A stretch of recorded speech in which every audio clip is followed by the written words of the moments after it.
పరీక్షలలో రాణించిన ప్రతిభ కలిగిన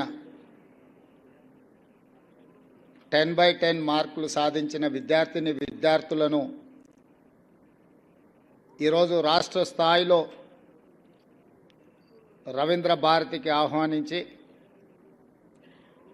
వారిలో ఉన్న ప్రతిభను, వారిలో ఉన్న పట్టుదలను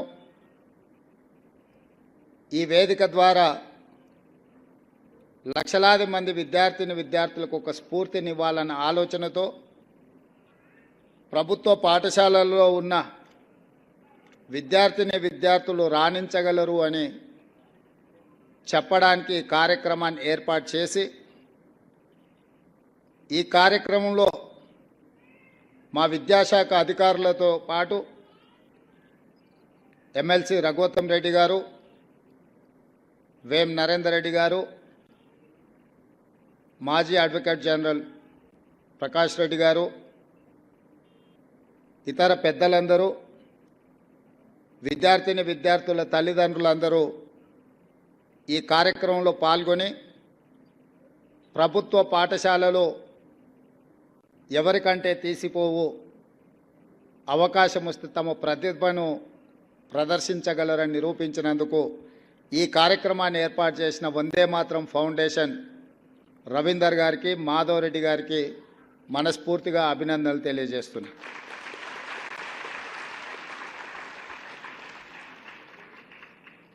వాస్తవంగా ఇలాంటి కార్యక్రమాలను రాష్ట్ర ప్రభుత్వ పరంగానే అధికారికంగా నిర్వహిస్తే బాగుండేది. కానీ ప్రభుత్వం చేయాల్సిన బాధ్యతను వందే మాతరం ఫౌండేషన్ నిర్వహించడం ద్వారా మా ప్రభుత్వానికి కూడా బాధ్యతను గుర్తు చేసినారు. ఇది ఒక మంచి కార్యక్రమం అని చెప్పి నేను ఈ సందర్భంగా తెలియజేయదలుచుకున్నాను. మిత్రులారా, మీ తల్లిదండ్రులు కష్టపడి, మీ తల్లిదండ్రులు మీ మీద ఎన్నో ఆలోచనలు పెట్టుకొని మిమ్మల్ని ప్రభుత్వ పాఠశాలలకు పంపించిండ్రు అని అంటే ఆర్థికంగా వాళ్ళు బలహీనంగా ఉండడమో లేదా గ్రామాలలోనే లేదా ప్రభుత్వ పాఠశాలలో చదివించాలనే పట్టుదలను నాకు తెలీదు. ఏది ఏమైనా ప్రైవేట్ పాఠశాలలతో పోటీపడి ప్రభుత్వ పాఠశాలలో చదువుకుంటున్న మీరు ఈ రకంగా రాణించడం ఇది ప్రభుత్వానికే గర్వకారణము. నారాయణ కాలేజీలో ర్యాంకు సాధిస్తే నారాయణ గారు ఫోటో దిగి ఈ విద్యార్థులు నా కాలేజ్ అని చెప్పుకుంటాడు. ప్రభుత్వ పాఠశాలలో మీరు ఈరోజు రాష్ట్ర స్థాయిలో రాణించి ప్రతిభను చాటితే ఈ ప్రభుత్వం నాది, నా ప్రభుత్వంలో చదువుకున్న విద్యార్థులు మీరు రాణించిందంటే మీరందరూ మా విద్యార్థులు. నారాయణ, చైతన్య లాంటి ప్రైవేట్ కార్పొరేట్ పాఠశాలలతో కాలేజీలతో మా విద్యార్థులు కూడా పోటీ పడగలుగుతున్నారు అని అంటే అది మా గౌరవానికి గుర్తింపు. ఇందులో మా ప్రయత్నం పెద్దగా లేకపోయినా మా ప్రభుత్వం పెద్ద ఎత్తున మీ పట్ల దృష్టి సారించకపోయినా మట్టిలో మాణిక్యాలుగా మీరు రాణించి ఈనాడు ఈ ప్రభుత్వానికి గౌరవం తెచ్చిపెట్టినందుకు విద్యార్థులందరినీ కూడా మనస్ఫూర్తిగా నేను అభినందిస్తున్నా. ఈరోజు ఈ దేశంలో ఐఏఎస్లైనా, ఐపీఎస్లైనా, ఐఎఫ్ఎస్లైనా వివిధ ఉన్నతాధికారులు మా ప్రభుత్వంలో పనిచేస్తున్న వాళ్ళు నన్ను కలవడానికి వచ్చినప్పుడు వాళ్ళతో మాట్లాడుతున్న సందర్భంలో నేను వాళ్ళని అడుగుతుంటాను, మీ స్కూల్ ఎడ్యుకేషన్ ఎక్కడా, మీ కాలేజ్ ఎడ్యుకేషన్ ఎక్కడా. ఎందుకు అని అంటే ఒక అంచనా వేయడానికి వీళ్ళు ప్రభుత్వ పాఠశాలలలో చదివినరా, ప్రైవేట్ కార్పొరేట్ స్కూల్స్లలో చదివినరా అని ఒక అంచనా కోసం నేను అడుగుతుంటా. 90% ఐఏఎస్ ఐపీఎస్లు ప్రభుత్వ పాఠశాలలలో చదువుకున్న వాళ్ళే ఎన్నికవుతున్నారు. అదేవిధంగా రాజకీయ నాయకులు ముఖ్యమైన హోదాలలో రాణించిన వాళ్ళు ఈ దేశం మొత్తం మీద చూడండి. నిన్న ప్రమాణ స్వీకారం చేసిన నరేంద్ర మోడీ గారు కావచ్చు, 12 తారీఖు నాడు ప్రమాణ స్వీకారం చేయబోయే నారా చంద్రబాబు నాయుడు గారు కావచ్చు, డిసెంబర్ 7, 2023 నాడు ప్రమాణ స్వీకారం చేసిన మీ రేవంత్ అన్న కావచ్చు, మేమందరం ప్రభుత్వ పాఠశాలల్లో చదువుకొనే ఈ స్థాయికి వచ్చినాం. మేము ఈ స్థాయికి రావడానికి కారణం మా తల్లిదండ్రుల కంటే కూడా ఆ పాఠశాలల్లో చదువులు చెప్పిన గురువులదే. నేను ఎందుకు ఈ అంశాన్ని గుర్తు చేస్తున్నా అంటే, మా ప్రభుత్వం బాధ్యత తీసుకున్న వెంబడే బుర్రా వెంకటేశం గారిని ఎడ్యుకేషన్ సెక్రటరీగా నియమించి చాలా సంవత్సరాల నుంచి ప్రభుత్వ పాఠశాలలు నిర్వీర్యమైపోయినాయి, వీటి పట్ల శ్రద్ధ తగ్గింది, టీచర్లు లేరని విద్యార్థులు రావడం లేదు, విద్యార్థులు లేరని పాఠశాలలు మూసేస్తుంది ప్రభుత్వం. ఇది కోడి ముందా గుడ్డి ముందా అని అంటే ఏది చెప్పలేదు. ప్రభుత్వం టీచర్లను పెట్టకపోతే విద్యార్థులు ఎట్లాగూ రారు, విద్యార్థులు రావడం లేదనే నెపంతో సింగిల్ టీచర్ పాఠశాలలు అన్నిటిని కూడా మూసేసే పరిస్థితి వచ్చింది. ఇదే కాకుండా కొన్ని స్కూళ్ళల్లో 8-9 మంది విద్యార్థులు ఉంటే 10-12 మంది టీచర్లు ఉంటున్నారు. అంటే వివిధ సబ్జెక్ట్స్ చెప్పడానికి ఆ టీచర్లు అవసరం, వివిధ తరగతుల కోసం ఇది ఒక సమస్యగా మారింది. వీటన్నిటిని దృష్టిలో పెట్టుకొని తక్షణమే మెగా డిఎస్సి నోటిఫికేషన్ ఇవ్వాలి. సింగిల్ టీచర్ స్కూళ్ళను కూడా ముయ్యడానికి వీల్లేదు. తండాలలో, గూడాలలో, మారుమూల ప్రాంతాలలో ప్రభుత్వ పాఠశాలలను నిర్వహించడం ద్వారా పేదలకు, దళితులకు, గిరిజనులకు విద్యను అందుబాటులోకి తీసుకురావాలి. వాళ్ళ తల్లిదండ్రులకు, వాళ్ళ కుటుంబాలకు ఆర్థిక భారం ఉండకూడదు. వాళ్ళ ప్రాంతాలను వదిలి ఇతర ప్రాంతానికి వెళ్ళి పిల్లల్ని చదివించాలి అని అంటే తల్లినో తండ్రినో రోజంతా కూలికి వెళ్ళకుండా వ్యవసాయం పనులు మానుకొని వాళ్ళు వెళ్ళాల్సిన పరిస్థితి. ఇది ఒక పెద్ద సామాజిక సమస్య.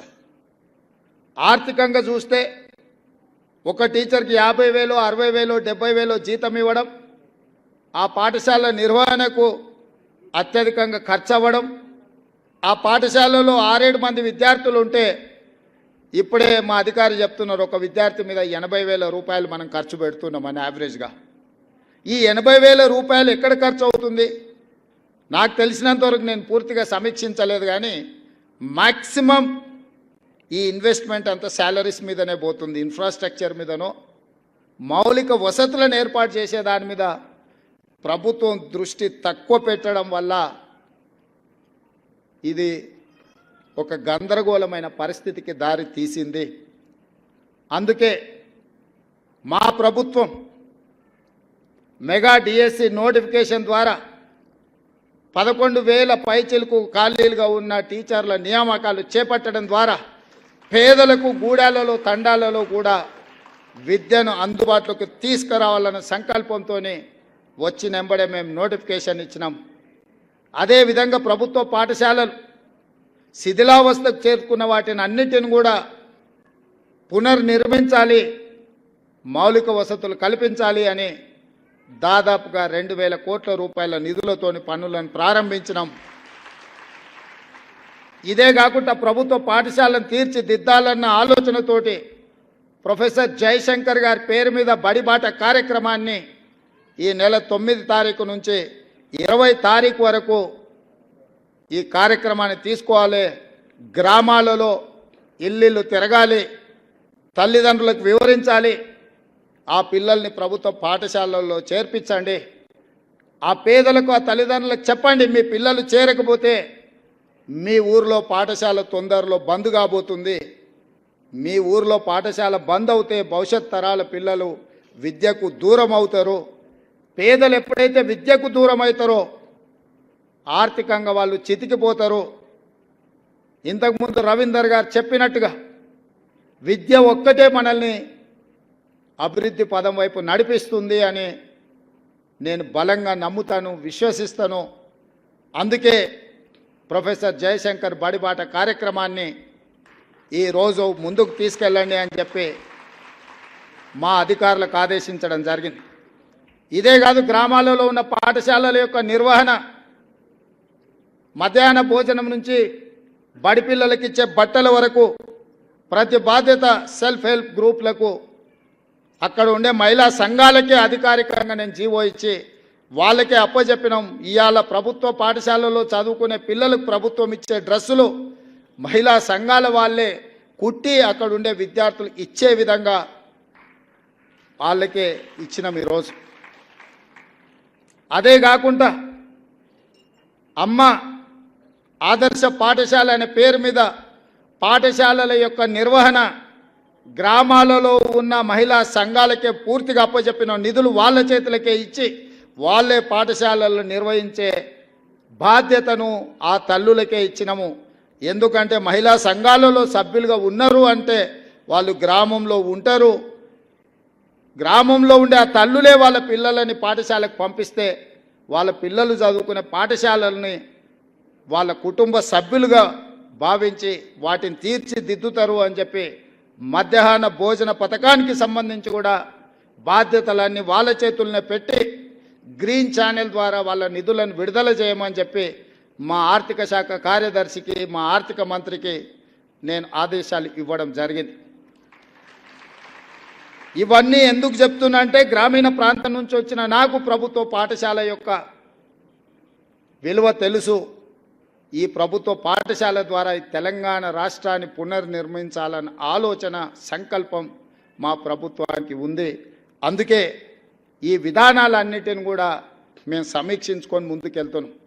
ఇంతకుముందే వస్తున్నప్పుడు ఇక్కడే మిత్రుడు వందే మాత్రం ఫౌండేషన్లో క్రియాశీలక పాత్ర పోషిస్తున్న మాధవ్ ఇంకొక మాట చెప్పిండు నాకు, సెమీ రెసిడెన్షియల్ విధానాన్ని మీ ప్రభుత్వం తీసుకుంటే బాగుంటుంది అని.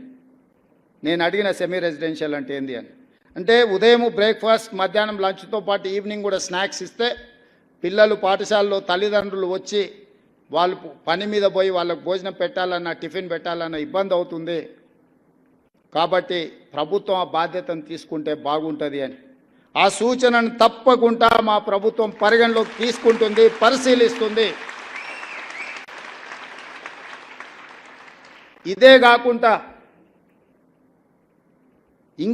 ఒక స్టడీ రిపోర్ట్ నేను నిన్నమనే చూసిన, ఇంకా దాన్ని లోతుగా విశ్లేషించేది ఉన్నది. కానీ ఇంతమంది విద్యార్థులు వాళ్ళ తల్లిదండ్రులు నీ వేదిక మీద నేను పంచుకోవాలని అనుకుంటున్నా. ఈ మధ్యకాలంలో మన తెలంగాణ రాష్ట్రంలో చాలా వరకు రెసిడెన్షియల్ స్కూల్స్ వచ్చినాయి.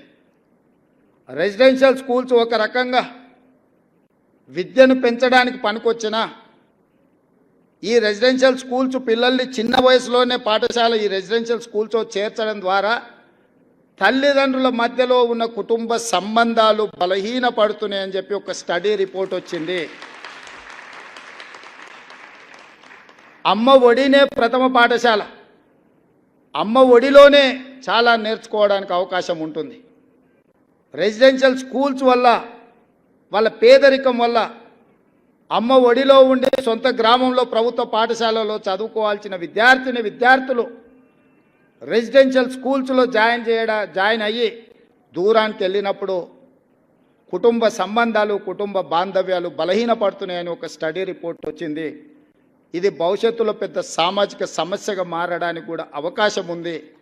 కాబట్టి ఇక్కడ ప్రభుత్వం ఖచ్చితంగా రెసిడెన్షియల్ స్కూల్స్ని ఒక ప్రక్కన ప్రోత్సహిస్తూనే గ్రామాలలో ఉండే పాఠశాలల పట్ల నిర్లక్ష్యం వహించొద్దు. కొంతకాలం తర్వాత ఇది సామాజిక రుగ్మతగా, సామాజిక సమస్యగా పరిణమిస్తుంది. కాబట్టి ఖచ్చితంగా గ్రామాలలో ఉండి తల్లిదండ్రుల దగ్గర పెరుగుతూ ప్రభుత్వ పాఠశాలలో చదువుకోవడానికి అవసరమైన వెసులుబాటు, వసతులను కల్పించాల్సిన బాధ్యత ఏ ప్రభుత్వం వచ్చినా వాళ్ళ మీద ఉంటుంది. మా ప్రభుత్వం తప్పకుండా బాధ్యతను నెరవేరుస్తుంది అని చెప్పి మీ ముందు నేను చెప్పదలుచుకున్నాను. ఎక్కడైనా మనం పెట్టే నిధులు ఖర్చు కావచ్చేమో కానీ విద్య మీద పెట్టే నిధులు పెట్టుబడి. ఇవాళ విద్య మీద ప్రభుత్వ పాఠశాలలో చదువుకున్న ఐఐటీలు చదువుకున్న వాళ్ళు, ఐటీ నిపుణులు దేశ విదేశాలలో రాణించి వాళ్ళు లక్షల కోట్ల రూపాయలు సంపాదించి ఆ సంపదను మళ్ళీ మన ప్రాంతాలకు మన గ్రామాలకు పంపుతున్నారు అని అంటే మనం పెట్టిన పెట్టుబడి లాభాలతో తిరిగి వస్తుంది. విద్య మీద పెట్టే పెట్టుబడి, దీన్ని నేను సంపూర్ణంగా నమ్ముతాను.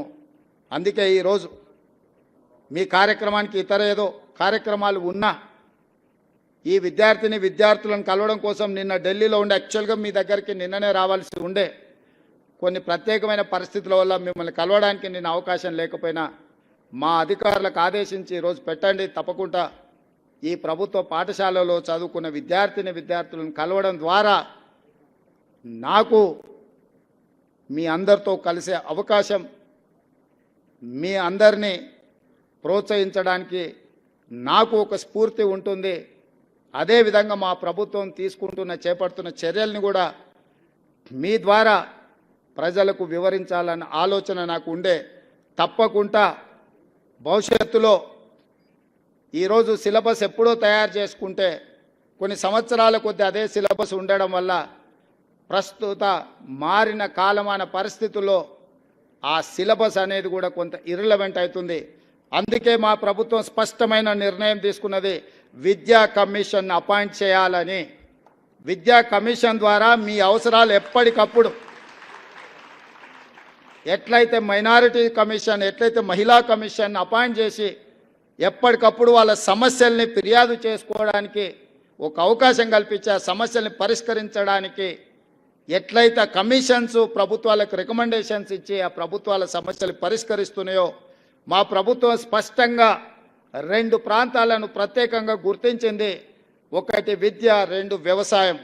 తొందరలోనే విద్యా కమిషన్ అపాయింట్ చేయడం ద్వారా నిరంతరం మీ సమస్యల్ని పర్యవేక్షిస్తూ మీ సమస్యల పరిష్కారం కోసం పాటుపడడానికి ఒక నిరంతరం పనిచేసే వ్యవస్థను ఏర్పాటు చేయాలని మా ప్రభుత్వం నిర్ణయం తీసుకున్నది. అదేవిధంగా వ్యవసాయ కమిషన్ను కూడా మేము ఏర్పాటు చేయబోతున్నాం. తద్వారా విత్తనాలు కానీ, నకిలీ విత్తనాలు కానీ, ఎరువులు కానీ, సంస్థలు కానీ, ప్రభుత్వాలు కానీ రైతులకు నష్టం జరిగినప్పుడు, రైతులకు అన్యాయం చేసినప్పుడు వాళ్ళ తరఫున ఆదేశాలు ఇవ్వడానికి, వాళ్ళ తరఫున ప్రభుత్వాలకు నివేదికలు చేర్చడానికి కమిషన్స్ అవసరం. ఈ విద్యా కమిషన్ని, అదేవిధంగా వ్యవసాయ కమిషన్ని ప్రాధాన్యతతో తీసుకొని మా ప్రభుత్వం వీటిని ఎస్టాబ్లిష్ చేస్తుంది. తద్వారా నిరంతరం ప్రభుత్వ పాఠశాలల్ని పర్యవేక్షించే ఒక వ్యవస్థను ఏర్పాటు చేసి ప్రభుత్వ పాఠశాలల్ని పునర్నిర్మించడం ద్వారా ఈ తెలంగాణ సమాజాన్ని మళ్ళీ పునరంకితం చేస్తూ పునర్నిర్మించాలన్న ఆలోచన మా ప్రభుత్వానికి ఉన్నది. మా ప్రభుత్వానికి భేషజాలు లేవు. ఎవరైనా అనుభవజ్ఞులు ఏదైనా మా ప్రభుత్వం దృష్టికి తీసుకొస్తే తప్పకుండా వాటిని ఆచరించడానికి, అమలు చేయడానికి మా ప్రభుత్వం ఎప్పుడూ సిద్ధంగా ఉంటుంది. అన్నీ మాకు తెలుసన్న ఆలోచన మా ప్రభుత్వానికి లేదు.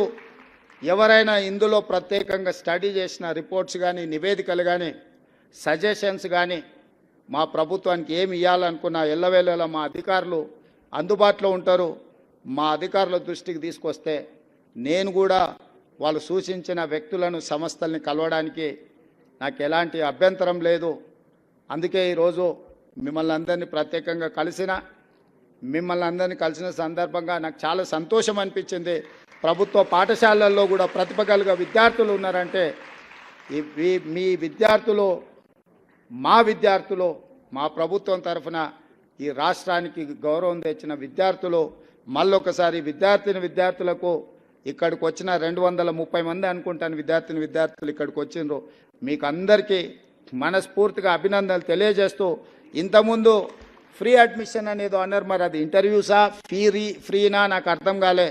మా బుర్రా వెంకటేశం గారికి నేను ఆదేశాలు ఇస్తున్నా, ఈ 10/10 వచ్చిన విద్యార్థులకు ఫ్రీ అడ్మిషన్స్ కావాలని వాళ్ళు ఒక సూచన చేసిండ్రు. అదేందో నోట్ చేసుకొని వాళ్ళ ఫీ గవర్నమెంట్ పే చేయాలన్నా మాకు అభ్యంతరం లేదు. రెసిడెన్షియల్ కాలేజీలలో వాళ్ళ అడ్మిషన్లైనా తక్షణమే ఆ అడ్మిషన్స్ ఎట్లా వాళ్ళకి ఇప్పించాలనో మా సెక్రటరీ గారు ఇమ్మీడియట్గా దాని మీద దృష్టి పెట్టాలి. భవిష్యత్తులో కూడా ఈరోజు 10/10 సాధించిన విద్యార్థులకు నా సూచన, మళ్ళీ ఇంటర్మీడియట్లో కూడా స్టేట్ ర్యాంక్స్ తీసుకొని రావాలి. చాలామంది 10th క్లాస్లో బాగా వస్తారు, బాగా చదువుకున్నామని ఇంటర్లో జాయిన్ కాగానే కొంత విద్య పట్ల నిర్లక్ష్యం వహిస్తారు. ఈ 10th క్లాస్లో వచ్చిన గవర్నమెంట్ స్టూడెంట్స్ అందరూ ఇంటర్మీడియట్లో కూడా 12th క్లాస్లో కూడా మీరు మంచిగా రాణించాలి. మీరు భవిష్యత్తులో డాక్టర్లు, లాయర్లు, ఇంజనీర్లు, ఐఏఎస్లు, ఐపీఎస్లు కావాలని మేము ఆకాంక్షిస్తూ మీ అందరికీ ఈ ప్రభుత్వం అండగా నిలబడుతుంది. సమస్యల్ని పరిష్కరిస్తాం. ఉన్న సమస్యలు, నిరంతరంగా ఉండే సమస్యలు, వీలైనంత మేరకు మీ సమస్యల్ని పరిష్కరించి మీకు మా ప్రభుత్వం ఉన్నది, ప్రజాప్రభుత్వం ఉన్నది, ఈ రాష్ట్రంలో ప్రజాపాలన జరుగుతున్నదనే నమ్మకం, విశ్వాసం కల్పించే విధంగా మా ప్రభుత్వం ముందుకు వెళ్తుందని తెలియజేస్తూ మీ అందరి దగ్గర సెలవు తీసుకుంటున్నాను. జై హింద్.